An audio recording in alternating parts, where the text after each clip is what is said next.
नमस्कार, RB live न्यूजमध्ये आपले स्वागत। त्या नराधमाला फाशीची शिक्षा झालीच पाहिजे। सकल हिंदू समाजाच्या व बंजारा समाजाच्या भावना तीव्र। सोयगाव तालुक्यातील एका गावातील त्या घटनेच्या निषेधार्थ गुरुवारी सकल हिंदू समाज व भव्य बंजारा ब्रिगेडच्या वतीने सोयगाव शहरात भव्य आक्रोश मोर्चा काढण्यात आला होता। दरम्यान त्या नराधमाच्या 80 वर्षाच्या वृद्ध महिलेवरील लैंगिक अत्याचाराच्या घटनेचा समाज बांधवांनी तीव्र शब्दात निषेध केला। शहरातील छत्रपती शिवाजी महाराज चौकातून महिला व पुरुषाच्या भव्य मोर्चाला सकाळी 11 वाजता प्रारंभ झाला।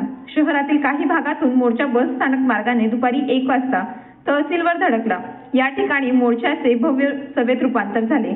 बंजारा ब्रिगेडच्या राष्ट्रीय अध्यक्ष रविकांत राठोड यांनी तीव्र शब्दात भावना व्यक्त केल्या होत्या। अत्याचार घटनेचा आरोपी रमजान शेख यास फाशीची शिक्षा द्या अशी प्रमुख मागणी मोर्चेकऱ्यांची होती व या आरोपीला मदत करणाऱ्या व्यक्तीला अटक करा या मागण्याच्या घोषणाबाजी मोर्चेकरी देत होते।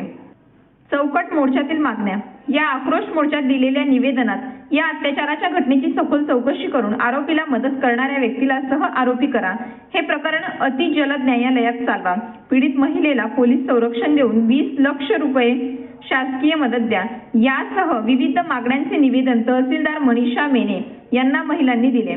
सोयगाव शहरात अजिंठा, फर्दापूर, सिल्लोड इत्यादी ठिकाणावरून अतिरिक्त पोलीस बंदोबस्त मागवण्यात आला होता। पोलीस निरीक्षक पंकज बारवाल, फर्दापूरचे सहाय्यक पोलीस निरीक्षक प्रफुल्ल साबळे इत्यादींसह पोलिसांनी मोर्चा दरम्यान बंदोबस्त ठेवला होता।